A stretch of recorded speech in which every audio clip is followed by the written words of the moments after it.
Yeah. It's been a long time coming. I ain't say I'm cooked.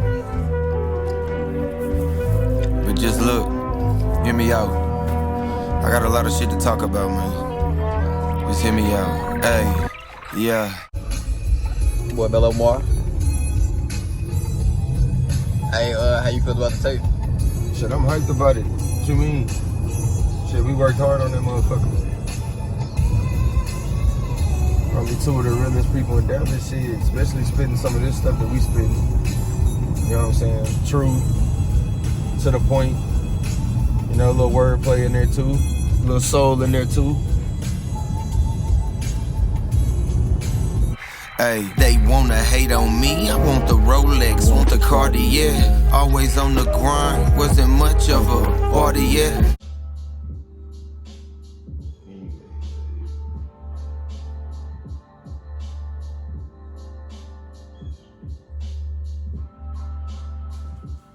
Alright, so the first question on the C.I.Q questionnaire is, how did I come up with the name Mello Mar? And this name kind of came from a series of names. I stumbled upon several. I had Gaseous Clay was probably my most recent. Kid Quest being the oldest one. And they all had inspirations of their own as I kind of grew through who I was and what I wanted to become. And I settled on Mello Mar because Mello is more of my demeanor, and I just pulled the three letters from, you know, the beginning of my last name, not my first name. But I do really have like a mellow demeanor when it comes to stuff. Yeah, I do have like some type of a anger temperament temperament from time to time, but Mello Mar I feel like helps me embody my more mellow side, which is what I am maybe like 85% of the time. Combining that with my last name, I felt like Mello Mar kind of vibed with itself. You know, it's like 3 syllables. I don't know, I'm more like meticulous than anything. So paying attention to most rappers, they usually use about 3 syllables, 2 to 3 syllables in their names to explain something about themselves. So I said, let me apply an adjective before, you know, my name. Excuse me, and that's why I came up with Mello Mar.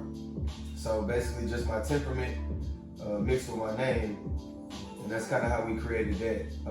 It was nothing really too thought-provoking, you know, with the name. It was kind of really simple. I'm a really simple person, but I like to elaborate. So letting my style elaborate on the name that I had made and, you know, the clothes that I wear and the way I carry myself, I figured that it'd be a great thing to piggyback on.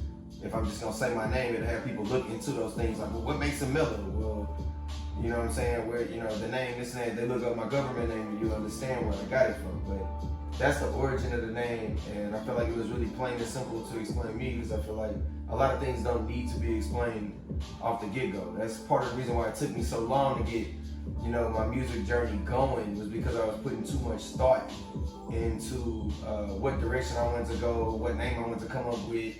My themes are the hardest thing, and teaming up with Ab, I kind of learned, you know, you just need to drop that shit. You know, like he likes to say, just release it.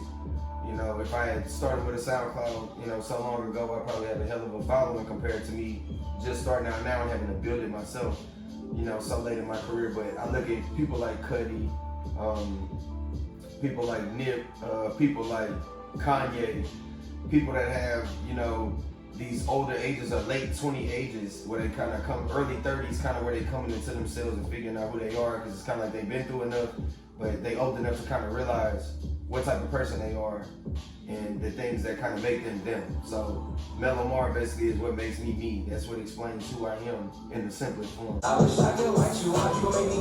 that black. Whoa. It's like what old school rappers inspire me. I'd have to say, you know, of course, Biggie, Jay-Z. I listen to a lot of those too. But Wayne the most. Work ethic, how many tapes he was dropping, how many verses he was on. It's like it didn't matter what beat it was presented to him. He always seemed to master the shit and come with like almost the most genius verse, you know, that you could probably construct and come up with. So I probably have to say, yeah, Wayne was probably most influential, seeing that I'm from Louisiana and whatnot. But I listen to a lot of Jay-Z, a lot of Biggie, So yeah, those three would have to be my Mount Rushmore. Would have to be those three.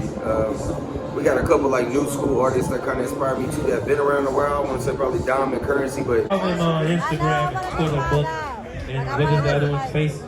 Facegram, MySpace. Let's go, fucker. Let's do this shit. Y'all ran out of weed. Y'all still got all the fucking weed up before we got to this record. Oh, Bear.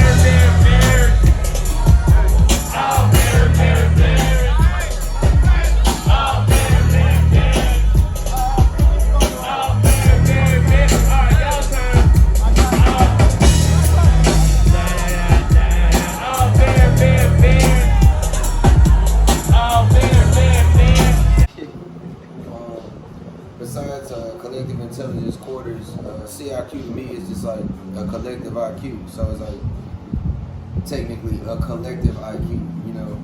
Collective intelligence of more than just two people. Eventually we want to get more than two people involved, but right now it's just a clash of ideas, the clash of personalities.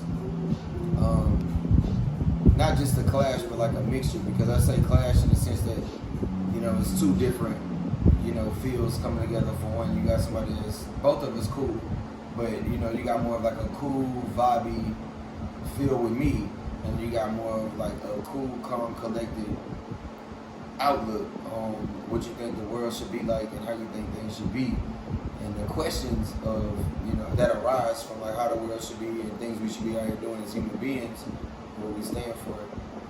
And you know, I see it as like one big mainframe, you know, with like different cords being plugged up to it. So we all sharing this mainframe, we all sharing this IQ to you know, project, you know, our feelings and our views and how we collectively gather information on other people and our listeners. Moreover, I don't want to just say other people, our listeners first and foremost, and not just people. But that's the way I view it. I picture one mainframe, like one brain, you know, like a microchip of just like stored information, stored feelings, stored personalities, stored beliefs, and they all just be portrayed and projected on, you know, other folks and our listeners, so that they kind of get a feel of how we feel, and they can agree or disagree on the things that they may see or they may hear, and they can give us their feedback, and we'll go ahead and apply that to how we approach things going forward. So yeah, that's collective IQ and what it means to me. Doing all that flexing and that flossing like I ought to care. Man, I'm out the hood, out the mud, it's a little harder there. A lot of y'all too gassed up, ain't talking auto care. Money always good if they rare, then I bought a pair. No child left behind, if I'm wearing, then my daughter wears. Try to come between me and her, gon' be a slaughter player.